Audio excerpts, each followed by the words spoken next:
Let's get started with your Zoom F3. You can power up the F3 with either two AA batteries or plugging into power through the USB-C port.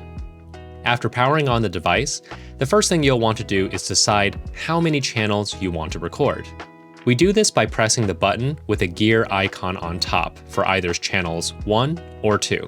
This brings us into a mini submenu where we can turn the channel on or off.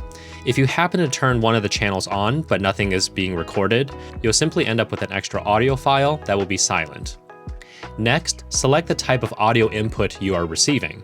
The common ones you're most likely going to use are mic, which is essentially any sort of wireless lavalier system that looks like this, mic with 48 phantom power. This is used for XLR shotgun microphones like this. And lastly is line. This is used when you're getting audio source from a soundboard at a theater or a headphone jack from your smartphone or computer. Should you need phantom power, the most common type used is 48 volts, but always double check your microphone's spec sheet just to make sure. The button next to it with a magnifying glass allows us to adjust the loudness of your recording.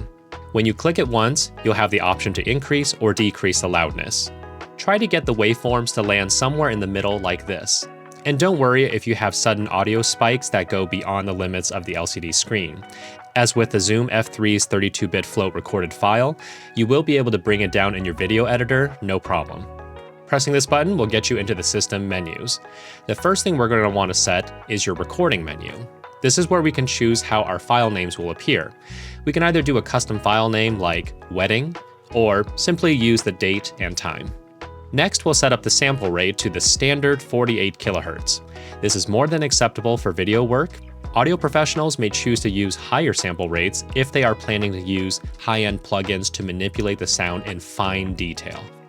In the File Format menu, you can choose either mono or stereo. Mono will produce two separate audio files for inputs 1 and 2, while stereo will produce one single file where input 1 is on the left channel and input 2 is on the right channel. These settings will also affect your headphone settings. If you're set to mono, you'll hear both channels together on both sides of your headphones. If stereo, they will be split between input 1 on the left channel and input 2 on the right channel. For pre-recording, we're going to want to turn this on as it's going to give you an extra 6 seconds of recording prior to you hitting the record button. This is amazing if one of your interviewees says something that's absolutely gold, and as long as you hit that record button, you're going to actually have that recording to work with.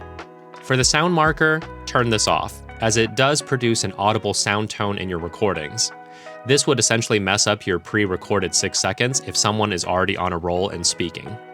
Lastly, set your record counter to elapsed time. This way you can quickly understand how long your recording session has been going. An amazing feature of the Zoom F3 is having a line out port located here. This is where you can plug your Zoom F3 straight into your camera's mic port. This lets you record what the F3 is hearing into your video. Should something be wrong with your camera's audio settings, you will have the F3 audio files as a backup. To utilize this port, we want to go to our line out level menu, and we're going to run a test tone calibration. This is going to send a constant tone to your camera's mic port so that you can see how loud it is on the soundbar. Using the soundbar, we're going to adjust the F3's line out output and make sure that we are hitting somewhere between -12 to -6 dB.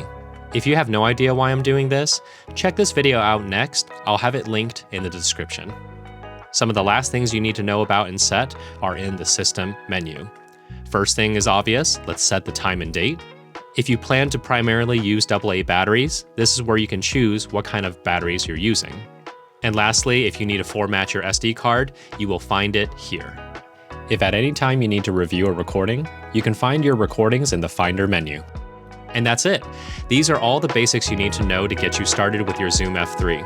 Please like and subscribe if this video has been helpful, and happy recordings!